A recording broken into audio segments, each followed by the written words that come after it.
Welcome back to Player Housing. Today I had the idea to make a Druid Cave.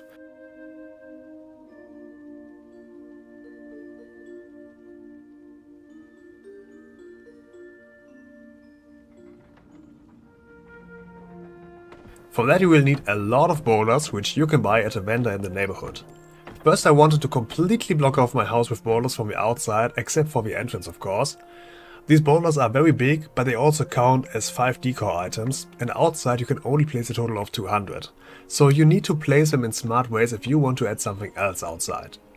I only wanted a cave entrance, I added some trees and bushes to that for the natural feeling, and that's it. For the inside I wanted a big cave-like room and also a druid themed bar. So the first room I used was a T-shape, which leads to the cave in one direction and the bar in another. I completely plastered this room with boulders, plants and so on for the immersion of being in an actual cave. For the big room I used the daylight circle room, since it's very large and the ground is full of grass, adding another natural element. However, for a cave you want to block off the entire skybox by using more boulders, stretched out to the maximum size and placed all around. When doing this, don't go up too high, since the clouds you see up there are on a different layer before reaching the actual end, so it would look kinda weird with clouds in the sky underneath the boulders. You can leave some of them there for a little fog effect though, but I really wouldn't add too many of them. That took a lot of time, and especially closing off the small holes was somewhat annoying, but definitely worth it. For that you can also use cobblestone instead of boulders, since they don't take away too much decor.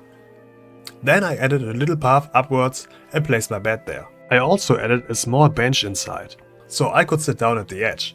Since I wanted the home mostly Tauren themed, I added some items you can get from High Mountain vendor. Here I'm roasting some corn, here I made a little brooklet, like in my other video, and I also added a High Mountain water wheel to it, adding to the immersion of the flowing water, which, in case you didn't watch my other video, are actually just mirrors and fountains. This fountain here drops from Spellblade Aluriel in the Nighthold raid.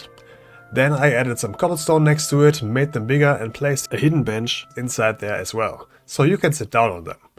Also make sure to add a bunch of plants for a more aesthetic look. You can also buy cobwebs from a vendor in your neighborhood if you like that.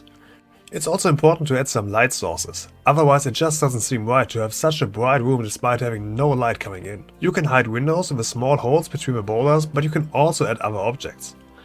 And I also took some inspiration from Urzok's den in the Grizzly Hills and shaped a little bear head as the entrance, or exit, of my cave. This might not be perfect yet, but I think it definitely has potential.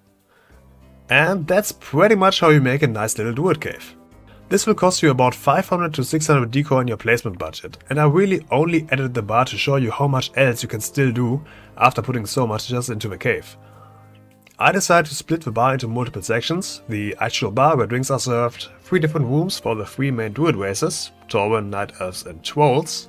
These rooms have their own charm, they are somewhat separated but not really, so while you can be private in one room you still have that open feeling and can see other people around. Of course I also placed a bench inside of that tree so you can sit down on it. I also added a bunch of different trees and plants all around the bar for the druidic theme, and a few more cobblestones in corners to have the immersion of being in a big cave. Then I added a toilet with a white banner as toilet paper, some books, a sink and even a pipe. Behind the counter I have some barrels and a bunch of mugs, which I also place at different tables. And in the back I have a cozy room where guests can spend the night. So, as you can see, even with a big cave you still have enough budget for a lot of other different stuff. If you're curious about how I made the rooms so semi-open, they are all tiny rooms with wide doorway types. And that's all I have to show you for today.